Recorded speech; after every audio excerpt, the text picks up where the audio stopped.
right. Hello, everybody. Thank you again for joining us. This is our last session of the second day of the third annual Black Family Homeschool Educators and Scholars Virtual Teach-In. I'm so glad that you're with us. I know by now, you know who I am. My name is Dr. Khadijah Ali-Coleman. And this time I won't be just doing an introduction. I'm going to also be one of the co-panelists. But I did want to introduce to you my wonderful co-panelist. And as I pull up her bio to read, I would love for you all to share in the chat where you're from and tell us the ages of your children. So as we talk about homeschooling on a college pathway today, that we can have some context of who's listening to this, and maybe we can start to share some information that's relevant to you and speak to our own experiences based on when our children were the ages of your children. So first, let me introduce my co-panelist, Felicity Flucas Edwards. She says that folks know her as Fee, is a homeschooling mother who currently homeschools a high school senior, class of 22. And she is co-founder of Scholarship Time with her two children, Zamya and Zamira. Is it Zamira or Zamira? Zamira. Zamya and Zamira. I love Z names. My middle name is Zakia. Zamya and Zamira. Yes. Scholarship Time is an online class platform to assist in finding funding for college. Homeschooling high school senior Zamya has already received over $500,000 in merit scholarship funding from colleges, universities offering free rides. During her panel, or this panel, Felicity is going to talk about how this feat was done and what credentials were needed, while also explaining why looking for scholarships seems so hard. She looks forward to sharing with each of you why each student's way of finding scholarship funding will be a different journey. That's so awesome. Congratulations. Thank you. Yeah, to you and your daughter. And so I am definitely not going to be weird and read my own bio, but I do want to just say to folks that I am a homeschooling, well, I was a homeschooling mother, and I homeschooled off and on for 13 years. I graduated my daughter last year from our homeschool, and she is currently a student at the University of San Francisco. And she actually received over $500,000 offers and scholarships as well, which was so exciting for her dad and I. And she also was dual enrolled while she was homeschooling for high school. So while Felicity is definitely our expert on the panel when it comes to scholarships, I do want to, I'm not going to go in depth. This is not a dual enrollment session, but I do want to just mention it, and I will answer questions regarding dual enrollment, because dual enrollment is when a student who's in grades P through 12, and they typically are high school students, and some middle schoolers may be taking college courses while they're enrolled in high school, or taking they're still a high school student. And my daughter did that and was able to earn her associate's degree before she started at her university. And that is a large reason why she received so many offers for scholarships, is because she had already graduated. And the thing is because she finished through a dual enrolled program, and she was still considered a first-year student when she started college. And so that's a little bit of background that I want to give around dual enrollment. But again, this is not a session on dual enrollment. This is a session on homeschooling on a college pathway. And so when we even talk about a college pathway, we're talking about, we're recognizing the options that everyone who homeschools is not necessarily homeschooling because they want their child to go to college, right, Felicity? That's true. Absolutely. Right. And so I wanted to, I had shared with Felicity before she and I started that I did want to just do a little framing first to talk about or make some recommendations to clarify that we're talking about homeschooling on a college pathway, but that's not always what homeschooling families want for their children. That's not always what homeschooling children want for themselves, okay? And so when you are even homeschooling a high schooler, you want to think about what are your intended outcomes that you all want. And a lot of people, I know that this is what we did in our home, and Felicity is going to talk about her homeschooling journey with both of her daughters, but we definitely had a conversation about what were those outcomes. And when we talk about outcomes, what are the things the child is going to be able to do after we finish homeschooling for high school, right? And so these are some things that some parents and their children come up with, you know, of course, want to improve critical thinking. Some want to develop a business. Some want to have the children themselves, and the parents want for them to be able to have a set of skills where they're able to be self-sufficient, you know, being able to cook, being able to do their laundry, being able to engage in growing their own food, sewing, grooming themselves, all right?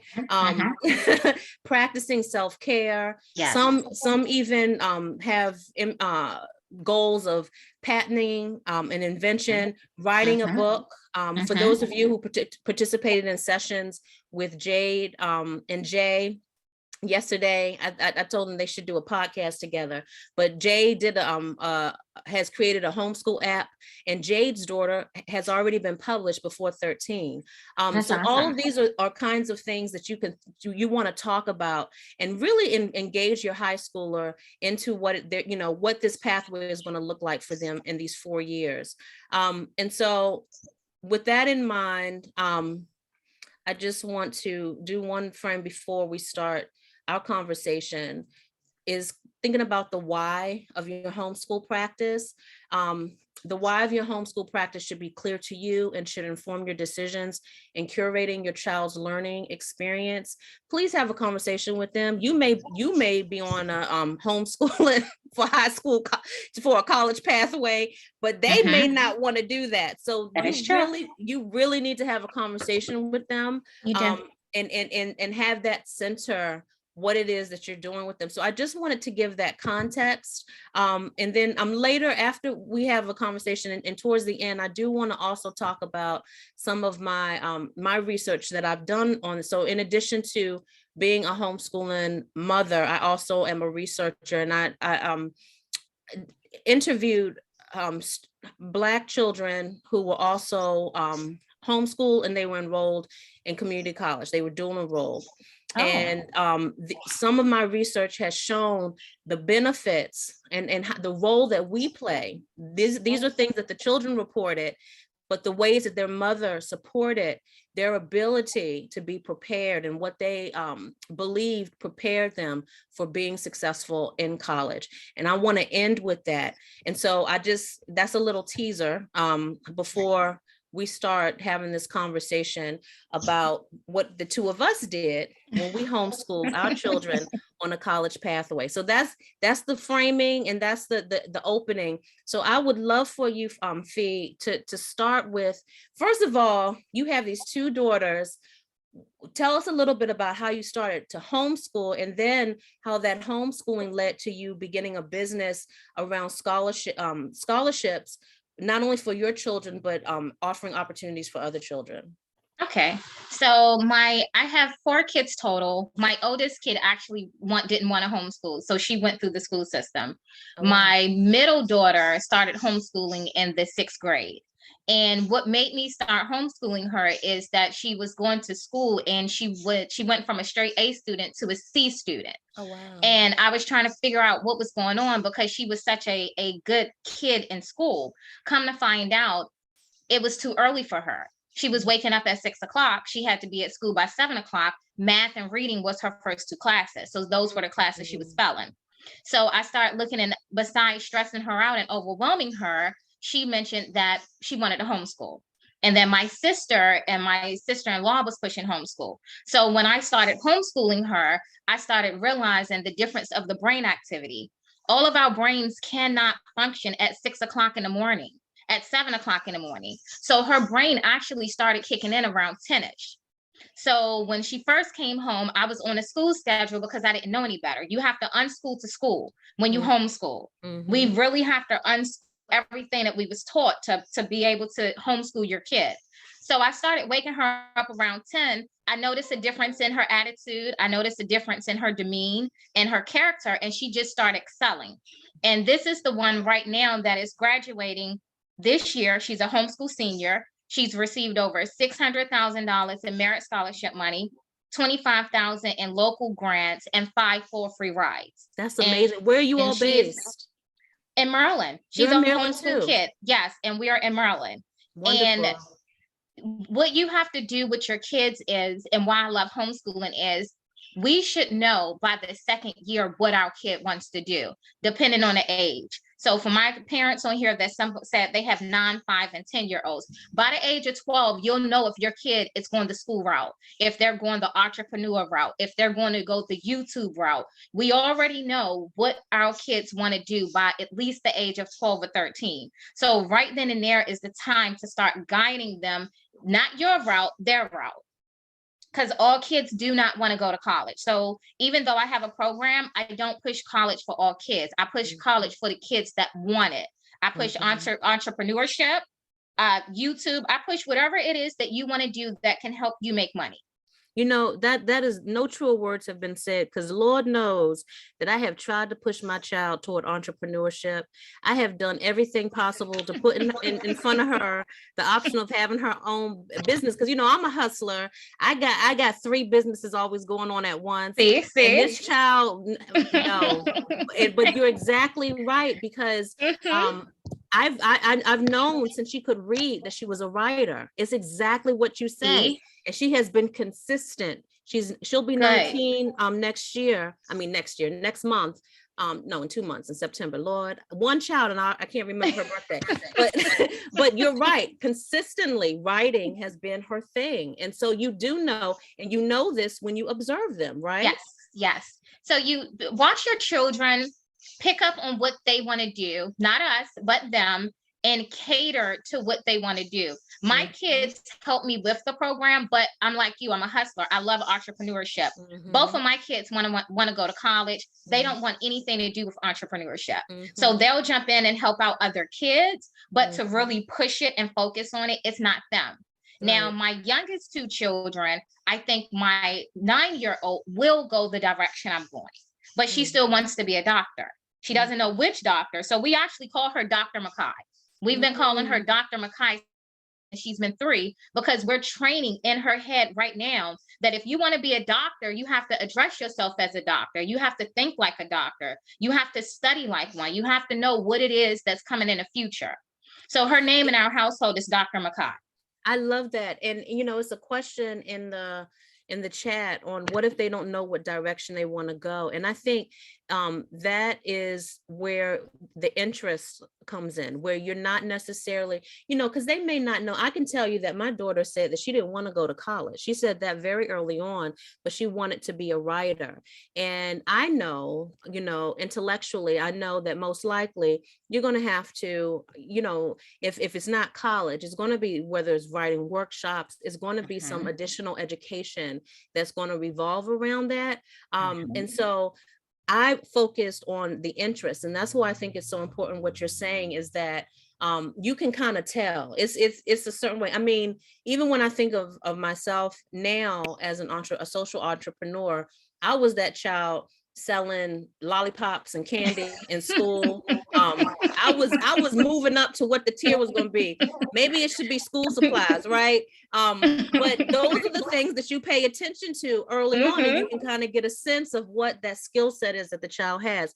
I want to ask you, what was it? So the one child, I love that, talking about the early, because you're ahead of the curve, because now it's a lot of schools that are paying attention to what you're saying, and what you knew, that the school day is starting too early for teenagers, because their body rhythm is not attuned with, you know, starting that early. And I can tell you that my daughter also, as a homeschooler, would wake up later, and it didn't bother me, gave me time in the morning. But what are some things did you notice differences between the 2 of your daughters? Was your next child the same as the daughter that you broke up? Oh, you froze. I'm sorry. I was asking, so your first daughter kind of introduced you to homeschooling, and you started with her. With the second daughter that came after, were there differences in terms of what you needed to offer them as you began to homeschool? Okay, so the first daughter stayed in public school. Okay. The second daughter was the one that introduced me to it. So with the second daughter, she was my testing subject per se. Gotcha. So with the third daughter, she actually can get up around 6:30 or 7 o'clock. Her brain works better earlier, and she can adjust to the day. However, my son learns better after 5 p.m. So at like 5 o'clock in the afternoon, and I know people probably think it's bad parenting, but my son can be up at 10:30 at night and we can be looking at science. We can be doing science projects. So it's funny to have 3 different children and 3 different age groups, and all of their brains work differently. He retains more information at night than what he actually does during the day. So I let him sleep a lot throughout the day, and I make sure that at a certain time, it could be, and I know some people, I can wake up at 12 o'clock at night. He could be sitting beside me. He's done woken up and he's reading himself a book in a different language. Yeah. It's just what he does. Right. I love how you just are attuned to how different they are, and you're accommodating to those differences. That's so wonderful. So tell me a little bit about what went into the daughter with on the college pathway. What went into recognizing her interests and then creating a homeschool learning experience for her that led to her wanting to go to college? Okay, so Zamya has always wanted to go to college. She wants to be an FBI profiler. So this has been a dream for hers. So since she wants to be an FBI profiler, she started being she joined the Police Explorer at around 12. Okay, so she became a lieutenant, a sergeant, and then a captain by the age of 16. Wow. She's a lifeguard because she wants to save lives. So she's been a lifeguard since the age of about 14 or 15, and she saved multiple lives. So I catered to everything about her wants to save a life. Anything, if she wants to be a firefighter, if people are running out, she wants to be the one running in. So now she's going to firefighter classes starting in about 3 months. So once I realized that schooling was, and that is what she wanted to do, I catered everything around her. Now, as far as schooling goes, we did the basic math, the basic read, and the basic science, but we do schoolwork inside the house. But truth be told, majority of our work was done outside the home.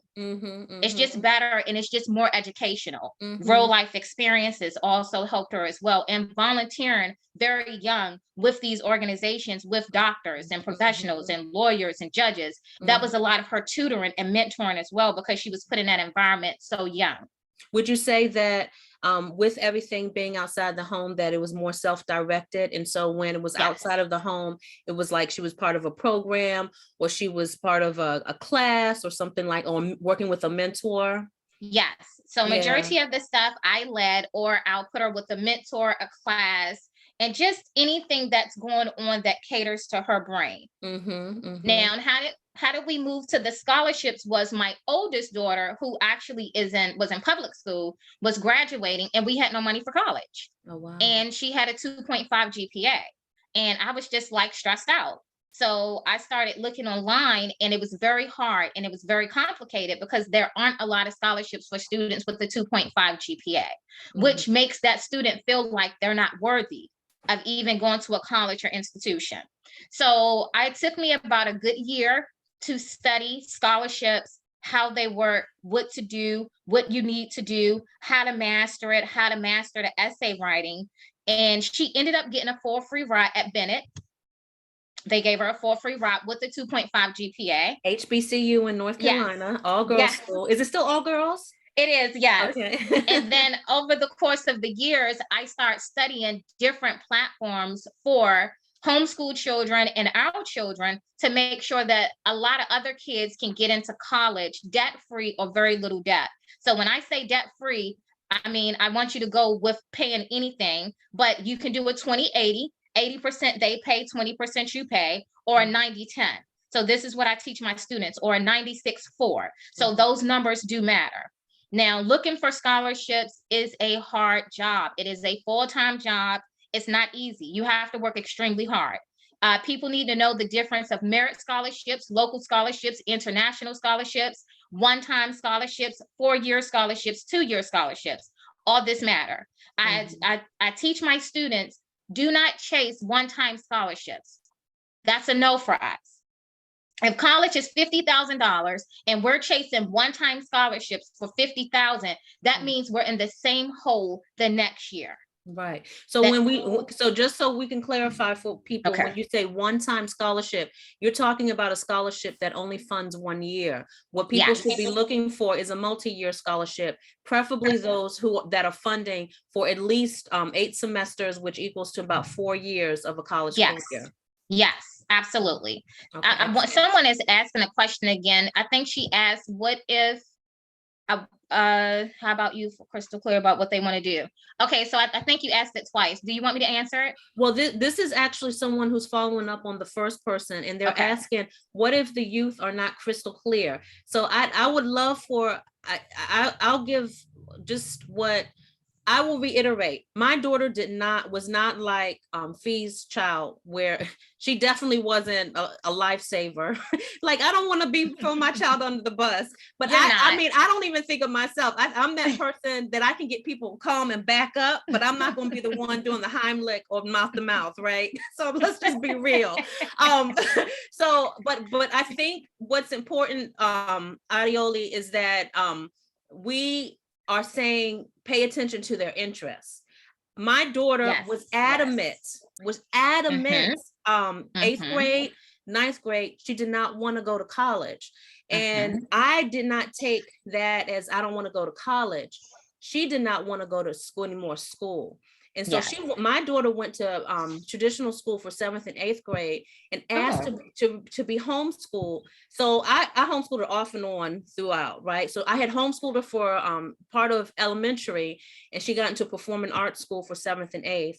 And then she was sick of it. And she was like, can you homeschool me again? And so to me, what I heard when she said she didn't want to go to college, that I'm sick of school, because this will be the last 4 years, I'm done. And I realized that was because she was not able to engage in the things that interest her. And so when high school, I made an agreement with her, it would be self-directed. You know, what are those things you want to do? So she got to engage in music production and writing. She's a plant whisperer in our house, all those things. And then when she no longer wanted to do co-ops, then we started doing the classes at the community college. And that changed. So what I would say to Tanita and Adioli is that it's not so much where you're paying attention to, do I want to do college? You're paying attention to what their interests are. And what Fee is, I think, is brilliant, because Fee has multiples. I have one child, but for you to be able to pay attention to the needs and the interests of each of your children, and then to craft this learning journey for each of them individual, that sounds very arduous and time consuming. So can you give us an example of how you were able to balance with your different children? Because all of them are teenagers, right? No, 18, 9, and 7, and then one was actually in public school. Got you. Yes. Okay, so the son is not a teenager yet. Right, correct. Okay. Even with the younger ones, I believe it's harder. The teenagers actually are more easier to me. The youngest ones is harder. It's not easy. It's a lot, because each child I have to cater to differently. I can't instruct them the same. I can't teach them the same. I can't sit them all down at the table and say, do the same subjects. Right. I just can't. It's impossible to do. Originally I started off doing it that way. And then I realized that my daughter wasn't getting everything she needed because I had to focus more on my son. So I have different learning methods per child during different times of the day. Can you give us an example? Sure. So Zamya, let's say Zamya hates math. That's her subject she just doesn't care for. So we might attack math probably around 1 or 2-ish, because remember, her brain fully wakes up at 10. About 1 o'clock, she's okay to attack it. So we attack it, and then we get on with the mentor, and she attacks math with them as well. Cayenne, remember, I told you, works at night, which is good for me. So around 5 or 6 p.m., I can actually pull him in, but people normally think he doesn't do anything during the day. Actually, he watches nothing but educational channels, history channels, and science channels. I kid you not. I think the little boy is a brainiac during the day. That's wonderful. Since that's always on his TV, I don't worry about what he's watching because we're not on YouTube. We're not on Cartoon Network. Right. The TV is always on something. So he'll come out the room and be like, yeah, Mom, did you know a no species dinosaur came out? Yeah, they just found it. The bone, I don't know, but I'll go learn. So a lot of the time he's teaching me. My daughter needs the most attention. So very smart, very brilliant, but lacks self-esteem. Yeah. So the lacking of self-esteem is a big thing. You got to pay attention to that. Sometimes we think our kids don't want to do. It's not that. They lack the self-esteem. So since they lack the self-esteem, they're afraid to let it out. They're afraid to push it. They're afraid to be wrong. And as parents, they are. Mm-hmm. And sometimes we have to realize that they're just children and we could be too hard on them. So with my daughter, I think I actually kind of gave her anxiety because I do have OCD-ish and I do want you to get it right. And I do want you to be smart. You don't have to be the smartest person in the room, but you got to be one of the intelligent people in the room. And I do want you to speak well. So that gives her anxiety. She's not that kid who can go with this flow. So for me, let me pause for a second because you've given us, you dropping some jewels, Fee. You basically realize that you were stressing your child the heck out. Absolutely. I gave my child anxiety. And so what did you do as a parent? Because this is something that people don't talk about. And, that is about, I think all of this, when we think of all the topics that we're talking about at this teach-in, it's really about the mindset of the parent. What did you do to shift your mindset? Because first of all, you sound very progressive, letting your little son, your young son stay up, you're not micromanaging him. So what did you do to yourself? What self-talk, what type of behavior modification did you do for yourself when you realized that you were stressing your daughter out? So I am a Black parent who believes in therapy. Because growing up, therapy was not in my culture, not all Blacks, but my culture. So I believe in therapy because I think kids young need to learn who to therapists to speak to, so you don't speak to the friends to get bad advice. So 3 times a year, my youngest children go to therapy, and she told the therapist how she was feeling. She never told me.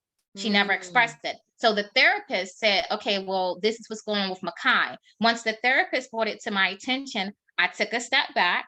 I reassessed my behavior. I can act this way with Cayenne. I could do it with Zamya. I can't do it with my oldest daughter either, so I can't do it with Makai. So besides being more strict and structured, I actually made majority of our activities into fun, educational activities to where she didn't even know she was learning. How did that make you feel? How hard was that for you? How hard was that for you at first? Honestly, it was easy because I want you to get it and I want you to understand it. And you're the kid. You haven't done anything wrong because your mama got an OCD problem. Right. That's your mama's job. I got to check myself. Did you know you had OCD before you started therapy? Before, I've always known I had it, but I didn't know it was that strenuous. Right. Until she expressed what she was feeling, because all the other kids can adjust. Right. So when you get this one kid, and the same in school, when teachers say, oh, the kid's spelling, no, they might not be spelling. It just might be the way that you're teaching it to them. So she actually brings my silly side out. She brings my goofy side out. She brings my happy side out. She brings out so much in me that I honestly forgot I had, because I have to learn how to cater to how she is.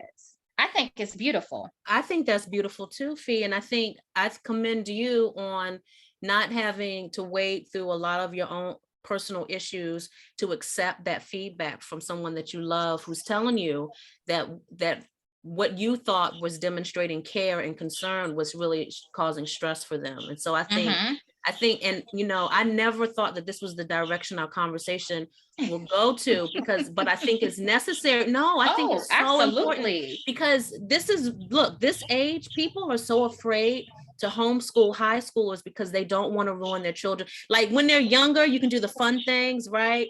But it's always that you might be able to send them back to save them before you destroy them, right? Because if you're still not really empowered in your homeschool practice, then it's not until high school when all of those fears crop up because there's no turning back. These are the last 4 years, right? It is. And so I know my daughter was afraid of, like, she wanted to homeschool, but her concern was around math because she didn't feel that if she was on par with math, like she's an excellent student. And it's so funny because how you describe yourself is, my daughter's a Virgo, for anyone into astrology. I'm a Sagittarius. So I'd be pressed, but she is a perfectionist. And so it's like, sometimes it's, yo, chill out. And her dad's a good guy. So he and I are like the hippy dippy musicians, like, chill out. Everything will be good. Have fun with it. And she's like, no, I need to know, so that's why community college was an option for us, because I think, or for her, because I think it was something that gave her the sense that, like, my family's giving me a lot of free reign in this homeschooling thing. And at least if I'm taking some classes that, it's something, some structure, because structure is what she was still retaining from traditional school. And so tell me a little bit about when your final, like, you're in the last year of homeschooling now, right? What has that journey, how has that journey kind of changed from when it started for high school to where you are now in this last year? Because I know that it was not the same when we started for ninth grade as to what it ended up being those last 2 years. So ninth grade was, I want to say ninth grade probably was our hardest year, because you're transitioning from middle school to high school. And even though they're transitioning, sometimes they're not realizing that they're actually transitioning. Ninth grade year, I brought on a lot of African-American history. We did a lot of museums. We did a lot of soul searching, searching for who you are, your personality. I did the basic schoolwork, but we honestly spent that year doing a lot of soul searching, understanding who you are, who you want to be, what you want to do. Let's work on your self-esteem. Let's work on your beauty. Let's work on your confidence. Let's work on you telling yourself, I got this. I can do this. I am Felicity's daughter is what I teach my kids. So that's a big factor. And I get the schooling part is great, but that's a part that we miss because we're so busy working, and you just get your kids up and you send them to school and you assume they get it. But you don't realize what's going on online. You don't realize the little girl that's just so much prettier, and she gets all the attention, and you feel like because you're maybe dark skinner and your hair is like mine, that is problems. Self-worth for your high schooler is important. So we did our math, we did our reading, we did the science, we did the basic, but we had to in tune with who you are, what makes you comfortable, how do you want to speak, what do you want to speak, who do you want to speak to. We went on the whole sex ed thing, which she thought it was the weirdest thing. Mom, you're just so weird. So we did the sex ed and we did the diseases and not having kids. We did the keeping your virginity. So the beauty I like about homeschooling is math, reading, and writing is never going to leave. Self-esteem has to be taught. Self-worth has to be taught. What you feed your brain has to be taught. Math, reading, and writing will stay around to the day we die. But what they take in that 9th and 10th grade year becomes who they are by the 12th grade year. So our 9th grade year was hard. And well, I still want you to get to the last year, but I do want to just affirm what you're saying in terms of it resonated, because that was, I feel like it's still ongoing. It is. But I do have a question. So did you notice that there were things that came up during that 9th and 10th grade year that had been taught to them, or that they had held on to or learned from being in traditional school, that not until you began to homeschool, you realize what the small traumas were, or what do we call them, microaggressions that they encountered when they were in traditional school spaces? So definitely, I want to say hers started at 8th. So it followed her up until about 10th grade, 10th grade and a half, maybe is when I got rid of it. That pressure, that stress, that thinking that I have to study this and get this at this time frame because I know I have a test to take. So that actually stuck with her until about 10th grade. It maybe shook off probably about the half of year of the 10th grade, but that's actually traumatizing to students. Yeah, yeah. I know that people don't want to hear it, but it really is traumatizing, and it does mental work on them. So where they are, go ahead. No. I would actually say to anyone who's in this session now who is beginning homeschooling, so your children have been in traditional school at some point, it hasn't been consistent homeschooling for them their entire P through 12 experience, I would definitely recommend having these conversations with them. I learned so many things from my daughter that I had no idea had been her experience just in those 2 years, returning back to middle school. And it's not funny. It's actually quite sad. That one of the times I learned something new, it was year before last, the first teach-in, that she was telling me something that I never even knew had transpired in middle school. She would wear head wraps to school, and they changed the rule or enforced the rule not to wear head wraps because she had started wearing them, and her friend group, they all started wanting to wear head wraps, and it became a thing where now it was this rule that you couldn't wear head wraps anymore. And just a lot of just the body shaming that was happening in middle school. She had locks before she combed out her locks. Folks, stuff like that we heard as when we were children, African booty scratching, like the most ignorant descriptions and insults. People making fun of her or about her skin complexion, and comparing them to me, all of these awful things that I didn't even know about. And so I just want you to know that everything that Fee's saying, like, this is not optional, this is mandatory, because that self-esteem is going to imprint everything you do with them. And you think that you're having a moody teen who doesn't want to do math, and it's just because they hate math. That's and then not the case. You realize that it's this whole bag of negative energy and trauma that they are carrying that you may not even know about because you just haven't made space to have these conversations. You hit it. And it's so sad, and it's scary because we went through that schooling system, right? Yes, it's traumatizing. Right. It really is. Yeah, Ebony says it can be even more intense if your kids have ADHD, ADD. We're learning to unlearn this pressure as well. Thank you for sharing that. So tell me how that experience starting high school began to change or evolve when you got to your later 2 years. So the last 2 years have been a breeze. I think I enjoyed this too much. And I honestly, I enjoy having more kids that do it. So probably about 11th grade, she kind of came into who she was. She started enjoying her darker skin. She started wearing her bush. She started feeling confident. She's always been intelligent, and she's always spoken well, but she started speaking in public. She started leading groups. She started teaching other kids. Now, when it comes to academics, she always has been on point with that. So she's not a kid who struggles, but she struggles real bad in math.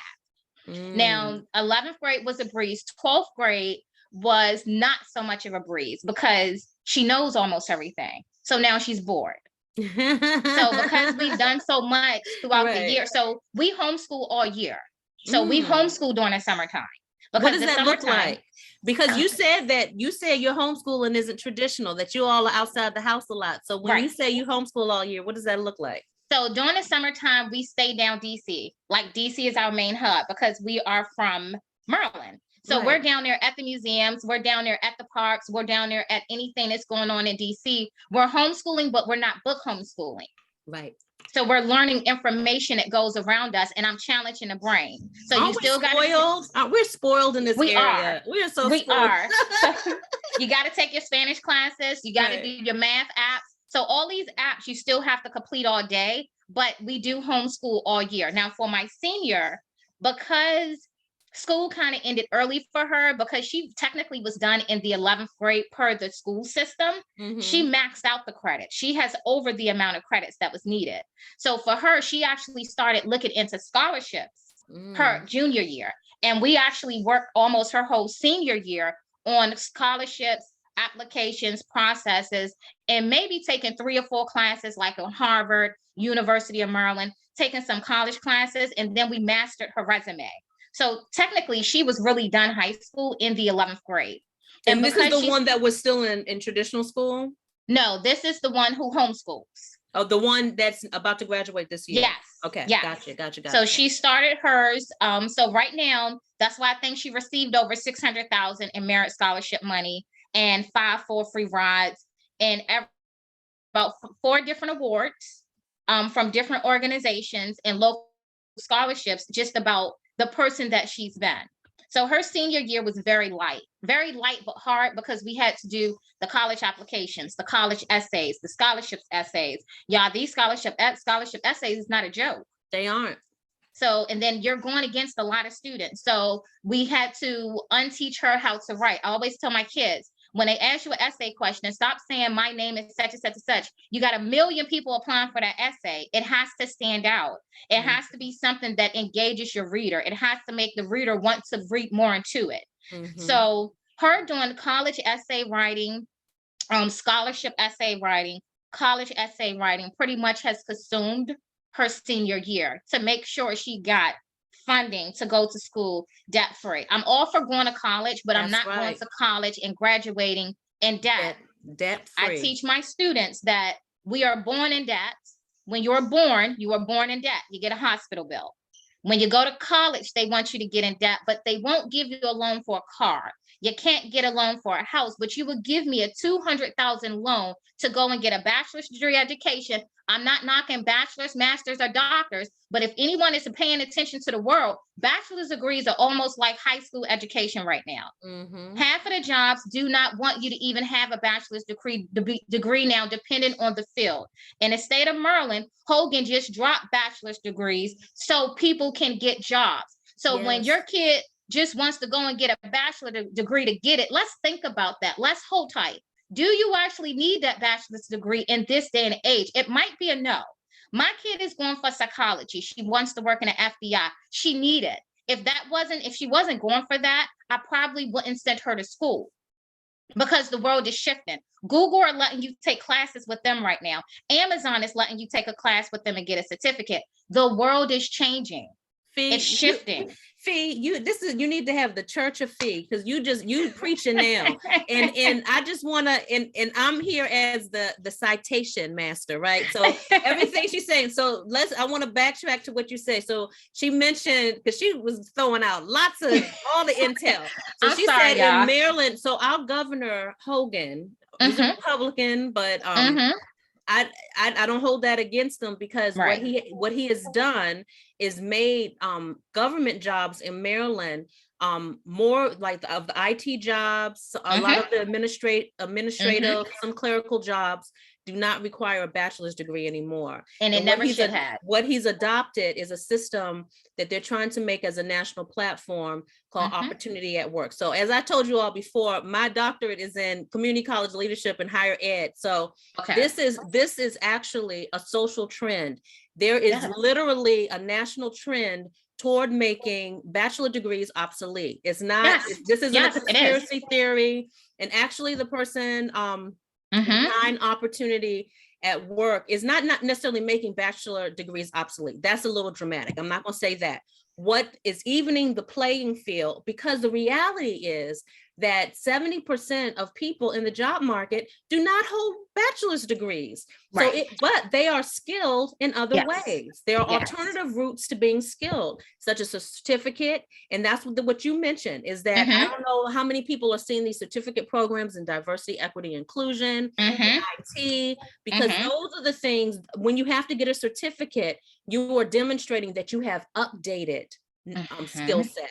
A bachelor's degree doesn't necessarily indicate or translate into a skill set, but a certificate, and typically certificates have a a limit of time. You need to update them. They need to be renewed.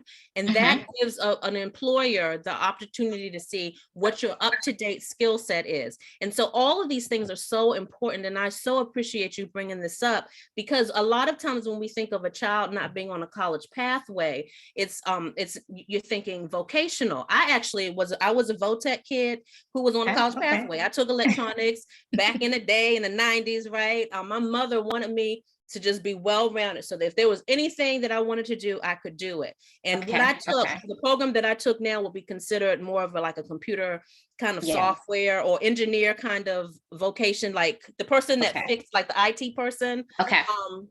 But I say that to say that how you are raising your son, where he can stay up and he can teach himself, and he's engaging in self-directed learning, he's watching those videos, that is the type of behavior that many of our Generation Z children, that skill set where it's self-directed learning.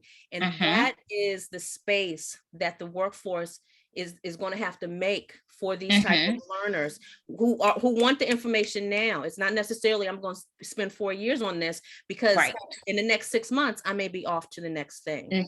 So I want to I want to, it's 4:46. I would like for folks to begin putting in the chat questions that you have for Fee and Fee and me, right? I like it. But I want to just give some tips, understanding of your child's learning style, strengths, and interests. And this is kind of reiterating some of the things that Fee has already shared, some things to ask and to be able to assess, and definitely for those high school years. But you could even start having these conversations or making these observations during their middle school years. Does your child tend to respond to assigned tasks in a timely fashion? Does your child engage in learning as a listener, a reader, a conversationalist, a memorizer, a writer, or a feeler? All of these things matter, because it gives you insight as to how they receive information, but also when you give them space on how to share information, you get an idea of how they are as a learner. How does your child interact with other learners in a group setting? How well does your child interact with others when you're not around? I love how Fee talked about how she realized that she had to be around her. Some of the kids needed her to be there. That's something that I talked about in my coffee talk, Homeschooling the Only Child, is that because my daughter liked doing not isolated, but like to do reading and writing, which are very solitary activities, I thought she'd be cool homeschooling and basically be self-directed. But no, she needed me around, especially for math, or even when doing assignments that required writing. Also, are the subjects that your child has openly shared ones that they enjoy most of all? What are they? How does your child perform when given opportunities to be self-directed? And how does your child handle responsibilities? All of these things are you gaining an understanding of their style, their learning style, their strengths, and their interests. So for the question in the chat, in terms of I don't know if they want to do college. You may not know if they want to do college, but you know what their learning style, what their strengths and interests are, and those are the things that you can support. Because the reality is that what they may be preparing or building a skill set in today, there may not be a created learning opportunity for them yet. That might happen 4 years from now. But what you want to do is give them space to at least build a skill set. It's an excellent book by Malcolm Gladwell called Outliers, which I recommend, because what he does is break down, they're amazing athletes, entrepreneurs, Bill Gates, all these people who seem to have this astounding success in whatever their area of interest is. But what he indicates in his book is that it wasn't just innate talent that these people have. It was about the opportunities that were given to them. Absolutely. Everything from how early access they had to, like Bill Gates, he didn't just study computers, but he was given access. I don't know if it was IBM, but to be in that space and to do what Fee's son is doing, staying up late, all night if necessary, to be able to work out problems and to experiment. What are those opportunities and those things that you put in your child's learning experience where they don't have any restrictions with time or space, and you are just giving them free rein to build skill sets and to be learning driven or interest driven? I also wanted to just say that in my research, the children that I interviewed identified these 5 things in particular that they felt homeschooling helped them build skills in. They felt that homeschooling impacted their ability to have cultural identity and awareness, and for the very reasons of what Fee talked about, being able to have those conversations around self-identity, also bringing into their awareness things specific to being Black. So when we talk about cultural identity as a Black person, but we know that culture can also be our experiences. So for many, it's that a religious experience, or it can even be just like we're a homeschooling community. We are a culture, right? So having a cultural awareness and a connection to a culture. Also, they felt that homeschooling impacted their ability to effectively communicate and advocate for themselves while in college. They also felt that homeschooling allowed them to complete or help them learn how to complete coursework in a timely fashion, meet deadlines, which, speaks to time management. And then also what we've been talking about, having self-awareness of what their academic strengths and interests are. And they attribute, every single young person, I interviewed 8 young people, and every single one of them called their mother was their influencer when it came to these experiences. And they had different areas that their mother helped them with, being that educational curator, being that math coach, or that cultural competency coach, or that time manager, or that person that gave them early access to college, helped them with a college mindset, or helped them or had expectations regarding their writing. So it's important for us as mothers, when typically mothers are the primary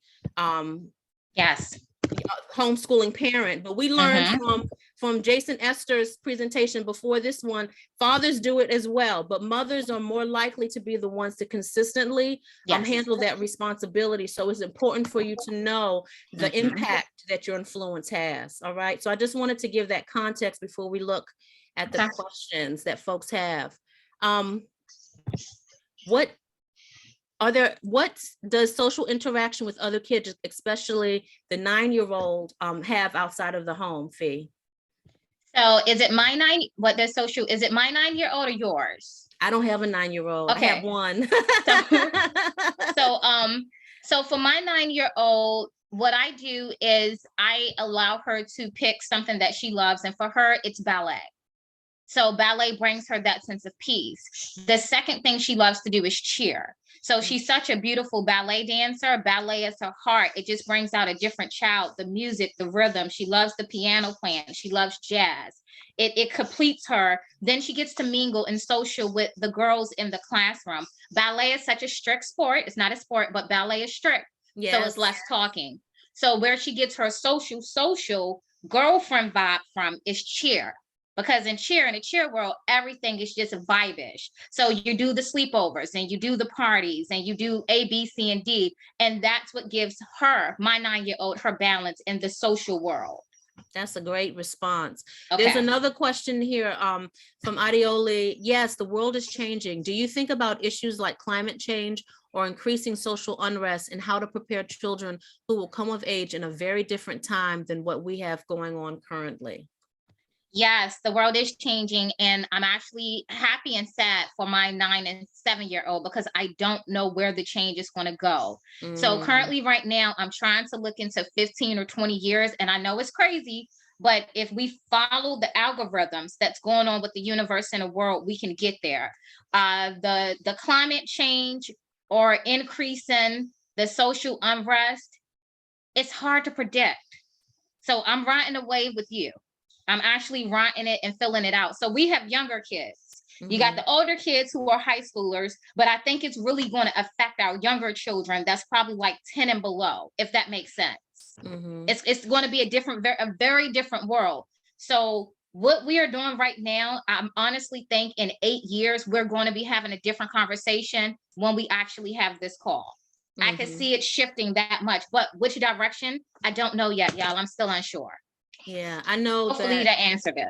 I think for myself, you know, and my daughter now will be, she's an adult, she's 18, but I know that what was really hard for me when I'm homeschooling her for high school was just to encourage her to be observant to the trends, to the things that are happening out in the world, to be concerned about it and to see the connections between the micro and the macro. So what's happening on the larger world scale, how does that impact us in our communities? How does that impact our home?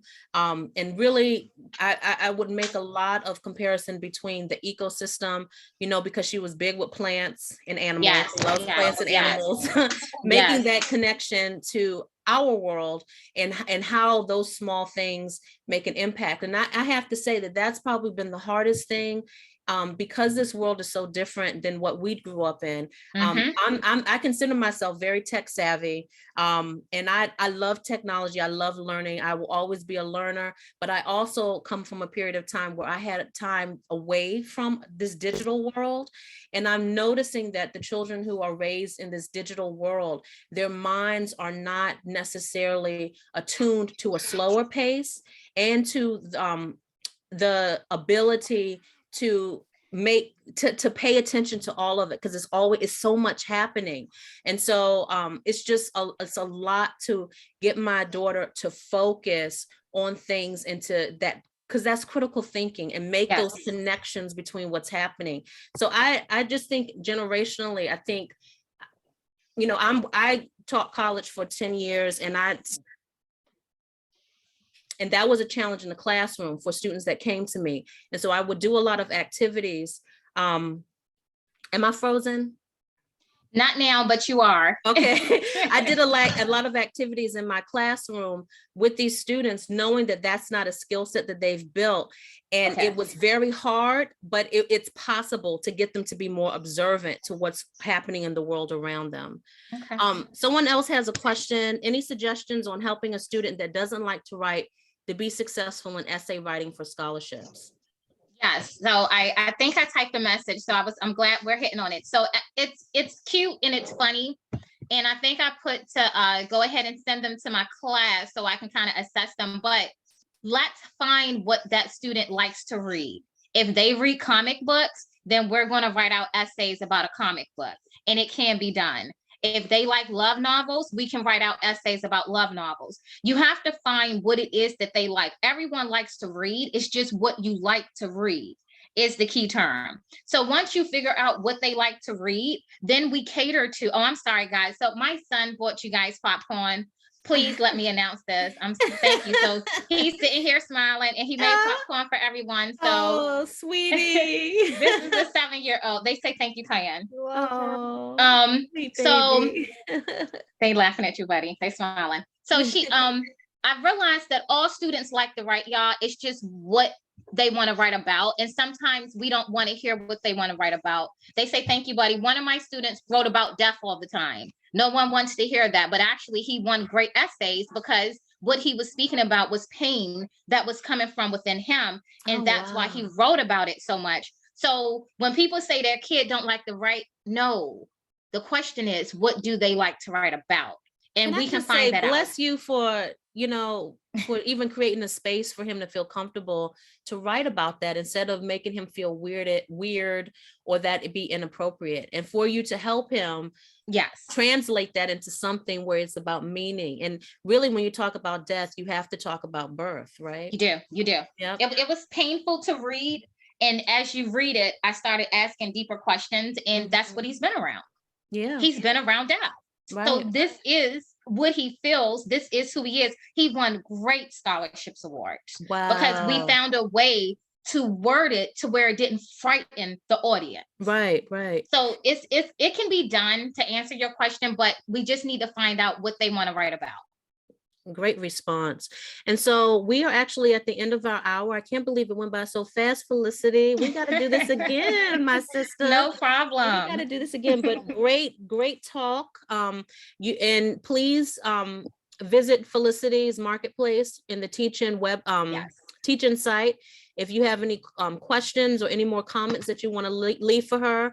Also, Felicity, I'll ask if you haven't done it already for you to, I think you already put your information in the marketplace for people to reach your website. But if there's anything else that you'd like to share with folks, if you can put it in the marketplace, so the people who are watching this after it becomes a recording and they don't get a chance to talk to you live, they can go to your marketplace to ask questions. Can I say one thing before we go? Sure. To the gentleman that asked about the video, be careful with videos. So videos is 2020. If I know someone said that they're doing videos for scholarships now, they are. But if your kid is going to get in front of a computer and say, hi, so my name is Felicity and I want to be an architect because I need money and I need help paying for school, that's not going to work. So just be cautious with the video admissions. Don't push it, because these kids are sending very creative videos. That's like telling a story. So just be cautious with the videos, guys. Right. That's a good point. My daughter actually got commissioned to do a short film for the Kennedy Center. And you're right. They're looking at it. It's creativity. It's an experimental art piece. Yes. It's very eclectic. So you're exactly right. So I think I have a marketplace as well, Student Media Online. I've worked with homeschooling parents, but I also, I was a college administrator. So a lot of this stuff that I know is just from working in colleges and helping Kari, my daughter, get to college. But I would love if you have any questions to ask me, but you will see me. You know you're going to see me tomorrow. Thank you so much, Felicity, and thank you, everybody. Thank you. See you tomorrow, and thank you for being part of the 3rd annual Black Family Homeschool Educators and Scholars Virtual Teach-In. Yay! Love it.